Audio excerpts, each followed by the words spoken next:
ఓం నమః శివాయ శ్రీమాత్రే నమః. మిత్రులకి శ్రీభిలాషులకి అలాగే నన్ను ఇంతగా ఆదరిస్తున్న యూట్యూబ్ ప్రేక్షకులందరికీ కూడా పేరు పేరు ధన్యవాదాలు. మిత్రులారా, మీ అందరికీ పరాదేవత ఎల్లవెల్లా మీతో ఉండి మీ మనోవాంఛ నెరవేర్చాలని మనస్ఫూర్తిగా కోరుకుంటున్నాను.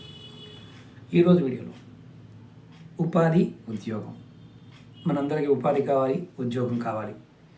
ఏం చేస్తే మనకు త్వరగా ఫలితం ఉంటుందో ఈ వీడియోలో చెప్తాను. అలాగే మీకు ఈ వీడియో నచ్చినట్లయితే లైక్ చేయండి. అలాగే చాలామంది మిత్రులు అడుగుతున్నారు, గురువుగారు మీ వీడియోలు రావడం లేదు అని అడిగేవారు కొంతమంది ఉన్నారు. అలా రాని వారు ఎవరైనా సరే మన వీడియో డిస్క్రిప్షన్లో వాట్సాప్ నెంబరు అంటే గ్రూప్ పెట్టాను, మీరు జాయిన్ కావచ్చు. అలాగే ఫేస్బుక్ దాంట్లో జాయిన్ కావచ్చు. ఒకసారి చెక్ చేసుకోండి. మీరు సబ్స్క్రైబ్ చేసుకుంటే నేను చేసే వీడియో ప్రతిదీ కూడా మీకు వస్తుంది. కొంతమంది రెగ్యులర్గా చూస్తూ సబ్స్క్రైబ్ చేసుకోరు. వాళ్ళకి సబ్స్క్రైబ్ చేసుకుంటేనే మీకు నేను చేసే ప్రతి వీడియో మీకు పంపించిన వస్తుందన్నమాట, లేకపోతే రాదు. ఇప్పుడు ఏం చేయాలో చెప్తాను. ప్రతిరోజు కూడా ఒక చిన్న మంత్రాన్ని మీరు జపం చేయాలి. ఆ మంత్రం వచ్చేసి ఓం వద వాగ్ధ్విని స్వాహ. ఓం వద వాగ్ధ్విని స్వాహ. ఈ మంత్రాన్ని మీరు జపం చేయడం ప్రతిరోజు కూడా 108 సార్లు జపం చేయాలి. ఈ జపం పూర్తయిన తర్వాత మనకి శనగలు దొరుకుతాయి కదా, వేయించిన శనగలైనా మనం ఉడకబెట్టిన శనగలైనా వాడుకోవచ్చు.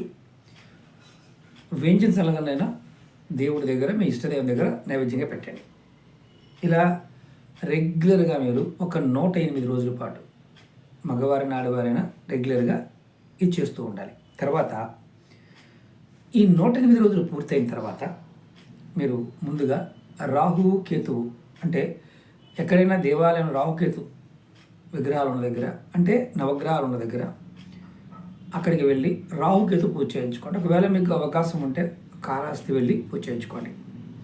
ఆ తర్వాత ఏదైనా దేవాలయంలో ఉన్న బ్రాహ్మణోత్తముడికి మీరు ఒక ఆధ్యాత్మిక గ్రంథం అంటే ఏదైనా దేవతలకు సంబంధించిన పురాణాలకు సంబంధించిన కావచ్చు, వ్రతాలు నోములకు సంబంధించి కావచ్చు, అష్టోత్తరకు సంబంధించిన పుస్తకమైనా సరే ఒక బ్రాహ్మణోత్తముడికి మీరు ఇవ్వాలి, దానం ఇవ్వాలి. తర్వాత సరస్వతీదేవికి అష్టోత్తరాన్ని లేదా శతనామావళి పూజ చేయించుకోండి. ఈ విధంగా చేస్తే మీరు అన్ని అర్హతలు ఉండి కూడా ఉపాధి, ఉద్యోగం మీకు లభించడం పోతే ఇలా చేస్తే మీకు త్వరగా ఉద్యోగం వచ్చే మార్గం కనిపిస్తుంది. అలాగే మీకు చాలామంది ఏమనుకుంటారంటే ఎన్ని చేసినా రావడం లేదు అనే వారికి మీరు జాతక పరిశీలన చేయించుకోండి. జాతక చక్రంలో రాహుకేతువులు కానీ, శని కానీ, కుజుడు కానీ నీచంలో ఉన్న మంచి గ్రహాలకి వీటి యొక్క అంటే మంచి గ్రహాలు బలహీనంగా ఉన్నప్పుడు వీటి ప్రభావం ఆ ప్రదేశంలో ఉన్న ఆ స్థానంలో ఉన్న ఖచ్చితంగా ఉద్యోగం విషయంలో డిలే అవుతుంది. మానసికమైన నైరస్యం వస్తుంది. అంటే చంద్రుడు వీక్గా ఉన్నప్పుడు దాని ప్రభావం అధికంగా ఉంటుంది. మీరు ఒక్కటే అనుకోండి, ఖచ్చితంగా ఉద్యోగం వస్తుంది అని ప్రయత్నించేయండి. ఇది ఉద్యోగం, ఉపాధి కోసం మీకు మరిన్ని ఉపాయాలు చివరికి ఏంటంటే మీరు ధరించగలిగే వేర్లు కూడా చెప్తాను. ఆ చెట్లు మీకు దొరికితే అది కూడా పెట్టుకోవచ్చు. నెక్స్ట్ వీడియోలో చెప్తూ వస్తాను, మీరు ప్రయత్నించేయండి. అలాగే మీకు ఈ వీడియో నచ్చినట్లయితే లైక్ చేయండి, ఛానల్ని సబ్స్క్రైబ్ చేసుకోండి, పక్కనే ఉన్న గంట సింబల్ని యాక్టివేట్ చేసుకొని 10 మంది మిత్రులకి ఈ వీడియోని షేర్ చేయండి. ఓం నమః శివాయ శ్రీమాత్రే నమః.